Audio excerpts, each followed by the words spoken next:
What's up, everybody? Welcome back to the channel. Today we have another Diablo 4 video for you, and it's going to be the Bone Army Necro. Now, you may have seen a bunch of different Necro builds, but probably none like this.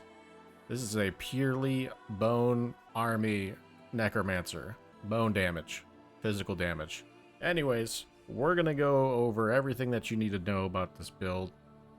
If you want to push it into the higher torments, I am capable of doing Torment 12. However, it does take me a little bit longer, so I've been farming on Torment 11 and Torment 10 earlier on when I didn't have the gear pieces. There are a lot of really high requirements if you're going to be pushing to the higher tiers of difficulty in this game with the Bone Army Necro. So just keep that in mind. Some of this stuff is pretty hard to get, but let's get to it. I'm going to talk about the skills. I'm going to talk about the gear, the stats, the specialization, the paragon, the glyphs, and anything else you need to know. Let me know in the comments below. Like the video if you do enjoy the Bone Army Necro. And let's get to it. So for the skills, we have Skeleton Warrior, Golem, Corpse Tendrils, Blood Mist, Hemorrhage, and Skeleton Mage. For the gear,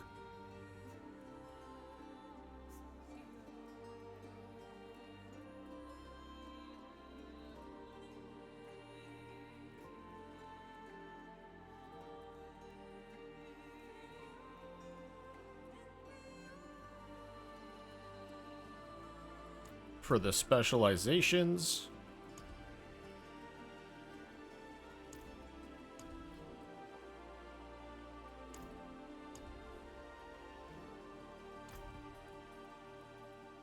and for the glyphs, we selected Blood Drinker, Corporeal, Dead Raiser, Dominate, and Warrior. And the specific boards we selected were the Cult Leader board, the Hulking Monstrosity board, the Bone Graft board, and the Bloodbath board. For the most part, we want a lot of damage, different forms of damage, and then occasionally we took some survivability here and there. For the talisman, we're using a mythic seal, so we can use two different set pieces to get the 3-piece set, which gives us 35% damage reduction for this set, and 30% damage reduction for this set, along with Red Blessing, which gives us overpower stacks. And before this, we were just using a 6 charm slot legendary with intelligence on it, and we were not getting the 3-piece set of this, but we are still dual wielding the sets. Now, if you didn't notice already, there's two things we're doing with this build. We're stacking overpower as much as possible because we do get a lot of damage from overpower. We get 14 stacks of overpower, so that's a lot of damage. Alright, here we are on the training grounds, and we're going to show you how this all works. So whenever you get into an area that you're going to be farming, like your pits, blah blah blah, you're going to be wanting to get your overpower stacks as soon as possible. And see, you'll hit 8 overpower stacks, which is unfortunate. You're going to pop either Blood Mist or Corpse Tendrils to give you Fortify, which is going to increase your ability to get more stacks. So you do that and you get up to 14, and we have some pieces of gear that allow our stacks not to fall off too long. See, as it fell off to 13, it went back up to 14. And you're mainly going to want to do that because, as you can see, our damage is increased by 261% per stack. Additionally, we have another piece of gear that says when we cast Bone Skill, we get 2 stacks of Resolve, and we have max Resolve on multiple pieces of gear. And we do that, you cast your Bone Skill, which is Skeleton Mage. So to get more stacks, you keep casting Primary, keep casting Skeleton Mage, and you're going to be getting more Resolve stacks. So what does Resolve do? Increases your armor in addition to a piece of gear we have, which gives us damage reduction per resolve stack. So I believe this stacks up to 45 or 46. So that's a lot of damage reduction, a lot of armor. It helps us a lot in survivability in some of the higher pits. But that is the basic essence of this build. For the Bone Weaver set, you want to be casting at least 100 essence of bone skills, which you should be doing because you'll be casting Skeleton Mage to keep up your resolve stacks.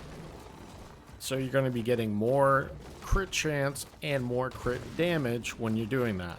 And this set will give us 60% increased damage for our minions, which is really good because, I don't know, I've tried the 5-piece set and I really didn't like the functionality of it. You have to get up and close and personal, and you have to make sure that those bone shards hit your enemy in order for it to do the extra 175% damage. So I just said, hey, I'm going to throw the 2-piece on, I'm going to get the 60% increased damage, and we're going to move on with the rest of our day. So as you can see, our Bone Army is slaughtering the Training Dummy. We're doing 631 million damage with each attack, which is huge. Our Golem is doing 700 million, and our Skeleton Mage does 400. However, Skeleton Mage does not last long. We cast him, he's up, he takes damage from attacking, and eventually he'll die, but so he's not our main damage dealer. Our Skeleton Warriors and our Golems do the majority of the damage. So let's get to the gameplay. We're going to do a pit 100 just to show you how everything works. You're going to get in the pit, you're going to grab your Heart of Stone. If you have the Heart of Stone, you're going to cast your Blood Mist to get some stacks of your Fortify, and then you're going to start casting like a madman. Get your stacks up to 14. Avoid the damage. Cast the dummies. Avoid the damage once again. And everything's dead. Moving on. So we're at 15 stacks, 17 stacks, and you're just going to keep on moving forward.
So there we go. We finished in 7 minutes or so. Not the quickest clear. It's not that, you know, it's not going to be pushing the meta or breaking the meta. It's just something fun to play, and it's fairly chill for the most part. On higher difficulties, like tier 105 and above, you have to worrying about dying is more on the forefront. But doing 100s, it's pretty chill. You're going to be getting hit, but with your resolve stacks, you're reducing a lot of incoming damage. So, yeah. But that's going to be the end of the video. What do you think of the Bone Army Necro? Is it something that you would like to try? Let me know in the comments below. If you have any questions you have regarding the build, or if you want to increase power or anything else related to Diablo 4, let me know in the comments below. Like the video if you did enjoy it. It helps me a lot. Subscribe, and we'll check you next time. See you. Goodbye.